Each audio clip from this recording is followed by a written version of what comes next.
Greetings. I'm Brenda, and this is my husband Paul. As we share our story, let me set the stage for you. The first time I met Paul's parents, Rachel and Julie, it was anything but a warm welcome. Curious about what happened? Let me tell you. I can't believe you're with Brenda. Paul, she doesn't bring anything to the table. Working some basic office job. How is she supposed to contribute to a better life for us? They criticized harshly.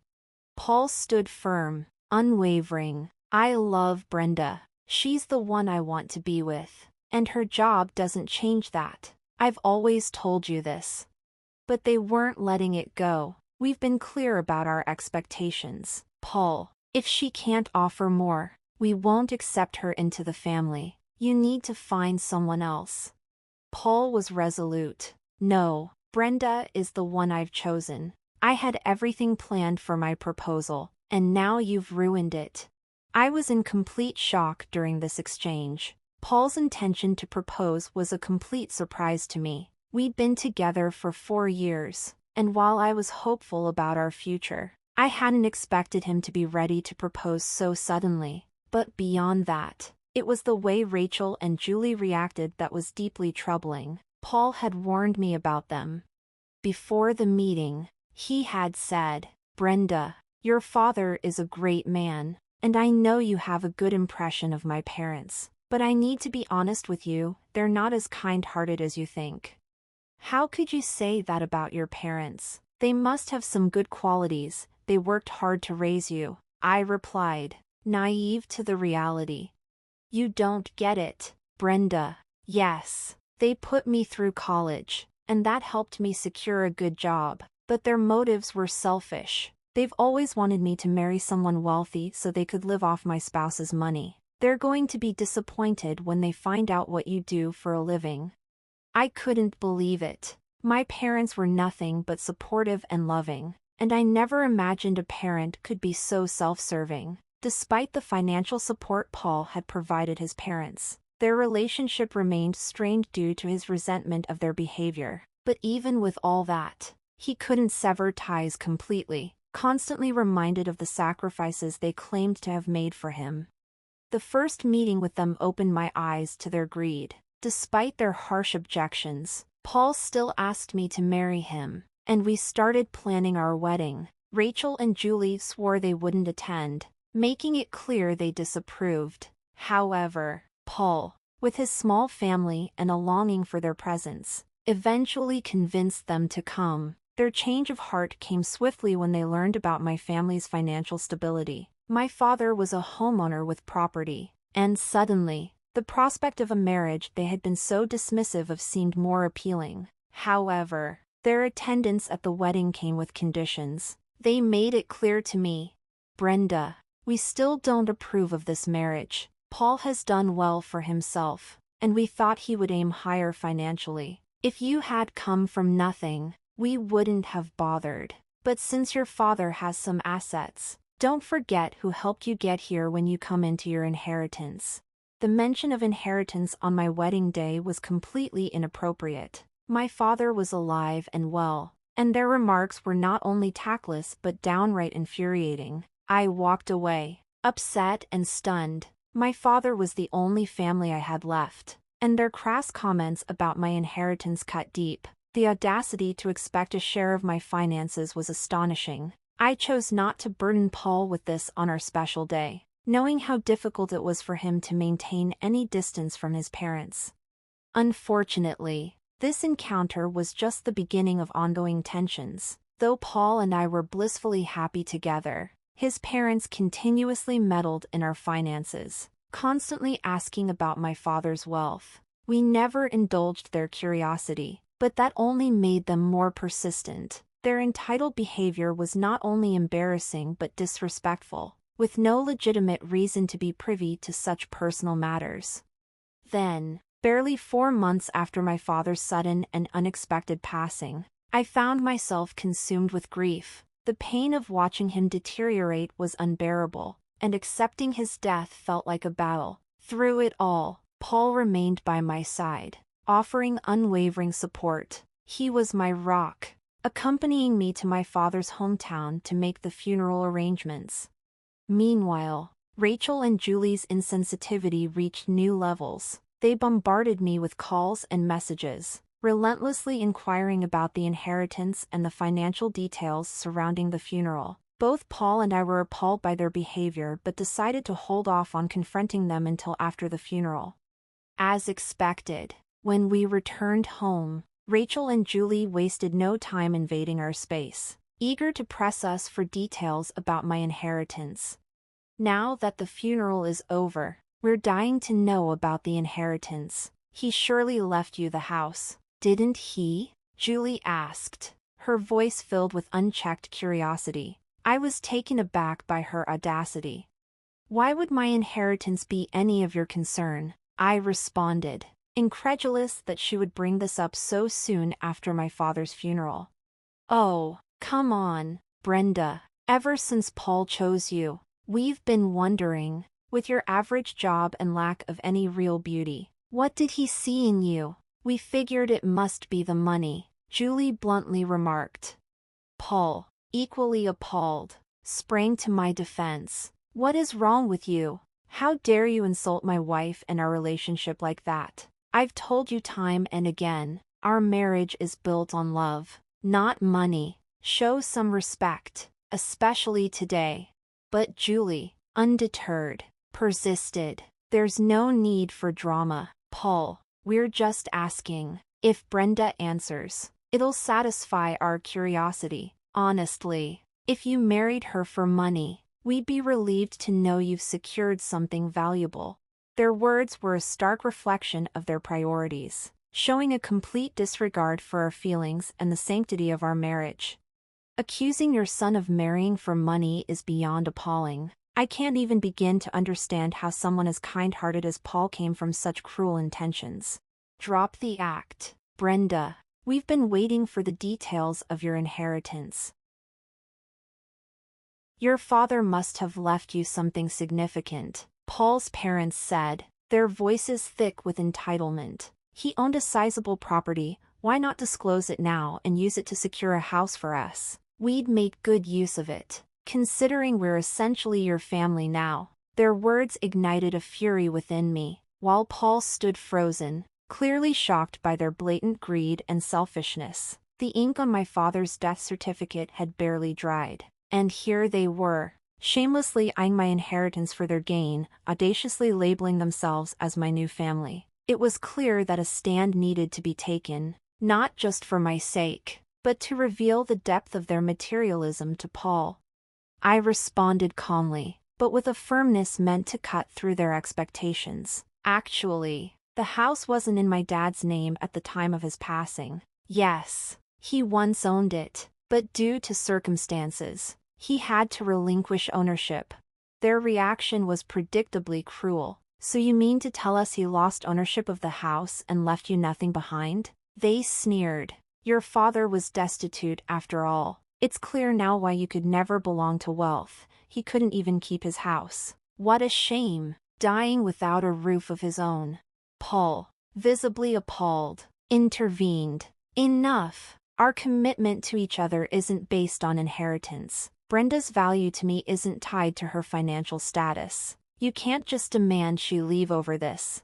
This confrontation laid bare the depths of their materialism and insensitivity, making it clear that they had no respect for our relationship or the things that truly mattered. In an utterly unreasonable outburst, Paul's parents declared they wouldn't allow him to stay married to me, citing their disappointment in him marrying into what they considered a modest, financially unstable family. They accused me of entrapping their son for financial gain, vowing to prevent me from allegedly isolating Paul from any potential wealth. Rachel and Julie escalated their tactics, pressuring Paul to divorce me and marry someone wealthier to secure a luxurious lifestyle for them.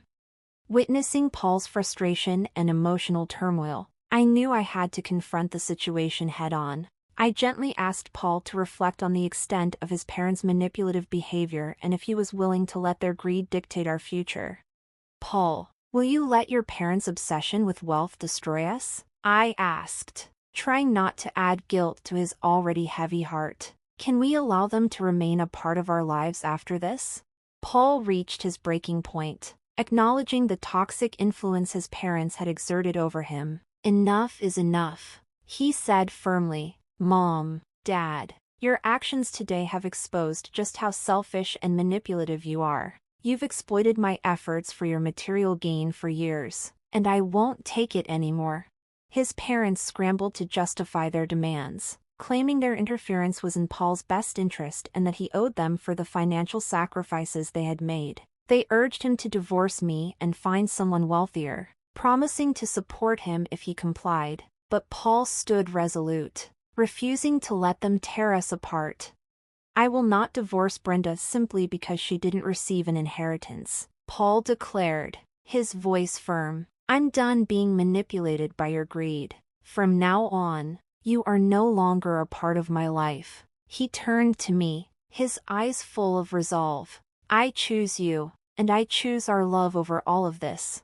With that, Paul's decision was made. He had drawn a line in the sand, choosing to break free from the toxic grip of his parents' materialism and prioritize the life we were building together. Faced with the relentless disapproval from Rachel and Julie, who persistently challenged Paul's decision to stay married to me, I knew it was time to confront their accusations head-on. They painted a picture of doom, claiming that my marriage to Paul would lead to his financial downfall. They doubted my worth, assuming I would betray him and drain his resources. As their criticisms grew more venomous, I resolved to reveal the truth about my financial status, hoping it would silence their relentless attacks and reassure Paul of his decision. There's no need for concern, I said calmly, my voice steady. I'm not after Paul's money. I have more than enough of my own to support us both. Their response was skeptical, almost mocking. Stop pretending, Brenda. We're not buying it. We know you don't have the means, they scoffed, certain that I was only after Paul's wealth. I took a breath, prepared for their disbelief. Actually, I'm not in need. My bank account holds $65 million, a direct inheritance from my father, not from my job. Their faces twisted in disbelief. That's impossible. You said your father left nothing behind, they exclaimed, convinced I was trying to deceive them. But Paul, already aware of the truth, nodded for me to continue. I calmly showed them the bank balance, watching their skepticism shift to stunned silence. This can't be real, they stammered. You must have forged these records. They couldn't wrap their heads around how I could have such wealth. Given my previous statements about my father's assets, I left out a detail, then explained. My father owned a large ranch, which he sold before he passed. He gave me an early inheritance so I wouldn't be burdened by his care. He chose to enter hospice on his own terms, not wanting me to bear the financial burden of his illness. Unlike you, he valued my well-being over any financial legacy. This revelation was not just to silence their greed, but to underscore the vast difference in values between us and them. It was a statement about the respect and love we had for one another, in stark contrast to the materialistic, self-serving motives they continually tried to impose on our lives. Rachel and Julie stood frozen, visibly shaken, unable to reconcile the reality before them. Their eyes darted between me and the bank records, struggling to accept what they saw.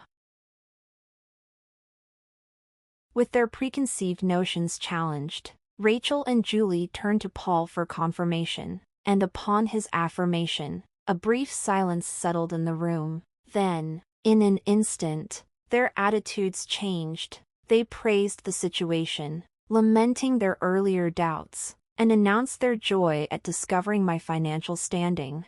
What wonderful news! We were so worried, but it turns out our son made such a wise choice. Brenda, you really should have shared this sooner, they declared, suddenly attempting to rewrite the narrative as if they had always been supportive.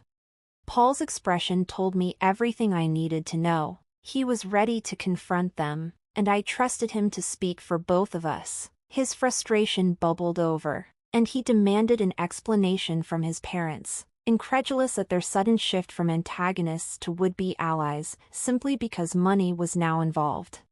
"How can you act like family now, after everything you've said and done?" Paul challenged them.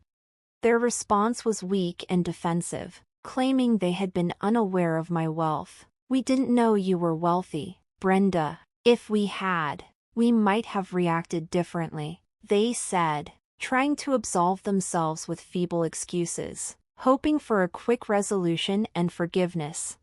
But Paul stood firm, his voice steady with resolve. "No, this is unforgivable. You've shown your true colors, prioritizing money over genuine care and empathy. Right after Brenda's father's funeral, instead of offering support, you saw an opportunity to take advantage of us. That's inexcusable." His words set a clear boundary, an end to their manipulative tactics. "Your actions today have shown that we need to protect our peace and well-being from your toxicity. Leave our home now, and do not expect any further help from us. From this point on, you're on your own." In that moment, Paul took a stand, choosing to prioritize our dignity and the sanctity of our marriage over his parents' selfish behavior. There would be no more financial assistance from us. His parents had forfeited that right with their actions. Rachel and Julie's reaction was explosive. Their anger quickly shifted to desperation as they pleaded not to be cut off from our lives. But their pleas fell on deaf ears. Paul, whose patience had long run out, remained resolute. "If you don't leave now, I'll call the police," he warned, his patience finally exhausted. With that, they had no choice but to leave, their desperate cries echoing in the background as they walked out, their grip on our lives severed for good. The ultimatum Paul had delivered finally prompted Rachel and Julie's departure. Though they didn't relent, they continued bombarding us with calls and messages, forcing us to block their numbers and warn them against further harassment, threatening legal action if they didn't cease. In the days that followed, Paul took the lead in managing the fallout with his parents, giving me the space I needed to mourn my father. It was a time for reflection, remembering the precious moments I had shared with him. His foresight and selflessness were evident in the way he had arranged everything, selling his property to ensure I wouldn't be burdened, even covering his hospice care with the proceeds. It was the ultimate act of love and care for his child, something I would always carry with me. Meanwhile, Paul faced his own form of loss. Severing ties with his family was a liberation from their toxicity, but it didn't come without its own emotional weight. He was criticized by some, but once the full extent of Rachel and Julie's behavior was revealed, public opinion quickly turned against them, leaving them isolated in their disgrace. Despite our efforts to cut ties, changing locks and reinforcing boundaries, they still tried to reach out. Their persistence led us to seriously consider legal action, including obtaining restraining orders, as a final measure. Amid this turmoil, we received the joyous news that I was pregnant, though it was bittersweet knowing my father wouldn't be here to share in this new chapter of our lives. The news brought Paul and me closer together. It filled us both with excitement and hope for the future. As we prepared to embrace parenthood, we found ourselves more committed than ever to building a life centered on love, joy, and the promise of new beginnings.